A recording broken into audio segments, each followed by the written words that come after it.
Hey there guys, what is going on? We are of course back in the Call of Duty Cold War beta on PC right now, and what we're going to be talking about today is of course the best starter class setup that you can run with. If you are turning on the beta for the first time, you struggle a little bit to work out what's going on. It does take a little while, a couple of games to work out the maps and stuff like that, what's going on with the weapons and all the attachments and stuff like that. So hopefully this starter class does help you out and you can get up and running and get on your way to leveling up those guns, leveling up those sort of ranks and stuff like that, unlocking all the new stuff that the beta does have to offer. Just before we do get into it here, make sure you hit that subscribe button with those notifications turned on, just in case you don't want to miss out on any of the upcoming Cold War and of course Modern Warfare content while that's still relevant. Right, so let's jump into our class setup here. So the weapon we are of course taking a look at today is the XM4. It's a very big surprise, I imagine, for some of you who are coming from Modern Warfare, and you see that the XM4 or just the M4A1 is a good weapon in this game. It's not really surprising at all. It has decent damage range, relatively easy to control recoil with the right attachments,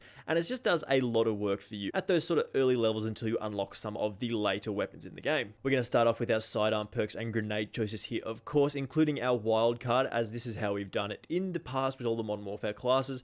We'll start off with our secondary in the Hauer 77. Now, this is an interesting option here. It's not the most powerful shotgun in the game that goes to the Gallo SA-12, but that does unlock at rank 22.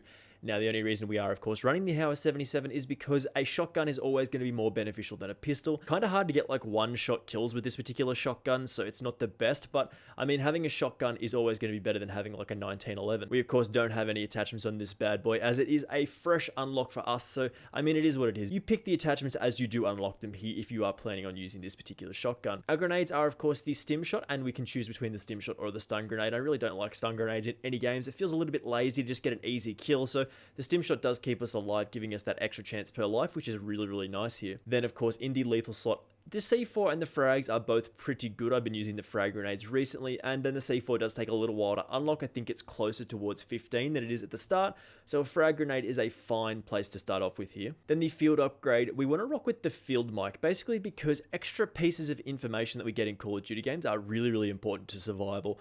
Pretty much what this does is you place down a little item, a little field microphone on the ground. Anything that does get heard by the microphone, like footsteps or gunshots or stuff like that, will appear on your minimap. It makes it really, really easy for you to hold down specific areas of the map, and it is a really nice field upgrade here. In terms of our perks here, we're going with the combination somewhere between engineer or paranoia. I don't think this really makes too much of a difference. Paranoia is always nice to know when somebody is looking at you. I'm not 100% sure when this does get unlocked, so you might just have engineer to start off with, but that's fine. Engineer is a good option as well. It does let you see a lot of enemy field microphones and stuff like that laying around, so you can just take them out pretty easily for some pretty easy score. Our perk 2 is our only available option at the start until we do get assassin or something like that at level 17, so scavenger is a good place to start. Getting that ammo off fallen players is really, really nice here. And in the perk 3 slot, you do get to choose between gung ho and ghost, which is a little bit of a shame here, just because gung ho is one that you unlock at the start, and it basically lets you do everything faster. You can switch your weapons faster, you fire your weapon and use equipment while you're sprinting.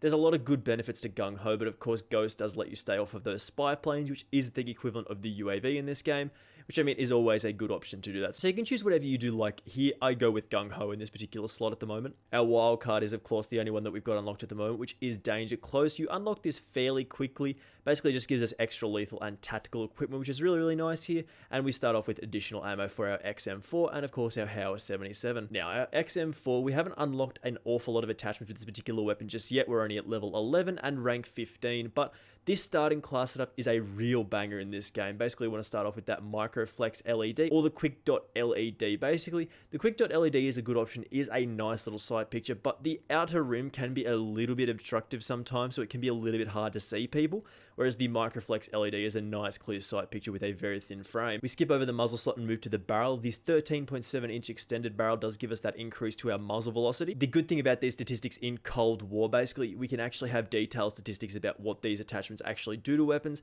and it is really, really nice here. And the extended barrel is a nice option to start off with because it is a really early unlock, and it basically just gives us muzzle velocity, which is really, really nice here. In the underbarrel slot, we do want that foregrip for that horizontal recoil control. This really keeps us in line here. The XM4 does start off with a little bit more recoil than you're probably expecting, so it's a really nice option here to get that recoil control under control and really, really nice and accurate with most of your shots here. This is a really nice option. And we want to get that fast mag because that reload speed increased by 20% is really, really nice here, and is a nice easy unlock. Basically, we can get into more fights with this particular option. We can get into consistent sort of running around and stuff like that. Reload fast is really, really nice here. And then lastly, of course, the quick draw handle for that 10% increase to our aiming speed, which is really, really nice here. Basically, a little bit of a stipple grip tape style effect, which is, of course, very, very important for these games. Getting those sights up nice and quickly to get those shots on target is, of course, a big deal. So, of course, if you've seen any of my videos before, we're just going to jump into some gameplay here and show off what we can do with this particular starting class, because it's an absolute banger to kick off your experience in the Cold War beta. So, of course, we're about halfway through this particular game on Moscow, which is an interesting map in my opinion. I'm not 100% sold on it just yet, as I haven't like worked out like the complete routes and stuff like that just yet. It'll take me a few days to get up to speed with what's going on here, and by the time I learn all the maps and know where everything is and stuff like that, well, the beta's going to be over, which is going to be sad, but it'll be back, I'm sure, very, very soon.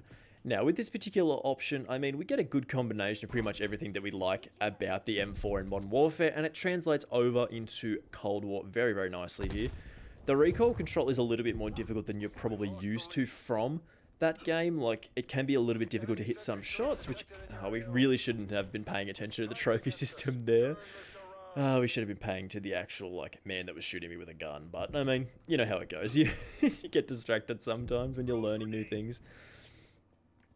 But of course, we've not really shown off what this gun can do just yet. There is a guy just on our left here. There was also a sentry gun in the middle, which is a very good place to put that. Hopefully we can bounce a frag off this wall here.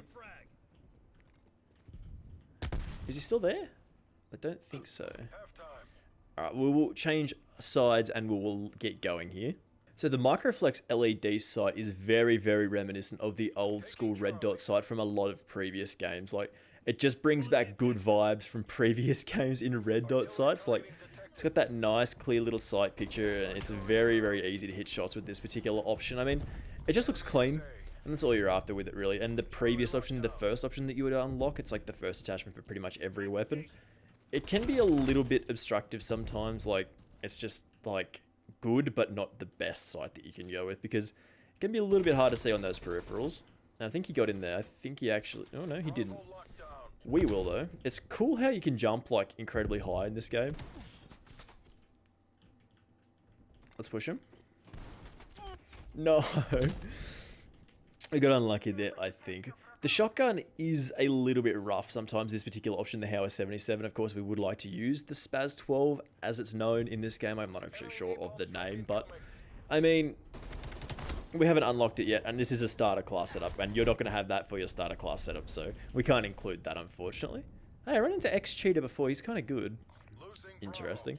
I predict somebody is going to be pushing that way, and I was right. This is going to be one of those gameplays where we get absolutely stomped. I found that I've been having fairly consistent games. Like, they've not been super fantastic by any stretch of the imagination, but for the most part, I've been doing okay. Just, I mean, what you're after, really. I'm going to help capture this site. Wait for him to re-peek us. Nope. Alright, we'll move up on the right-hand side of the map towards A and just sort of hold this down as somebody does push towards us. In terms of, like, time to kill with this particular option, it's quite fast. Like, you do get quite a nice rate of fire, which is always beneficial for weapons and guns like these. It's just a little bit harder to control than you would expect from like an M4 in Modern Warfare, which is interesting. Like, it's a little bit different, of course.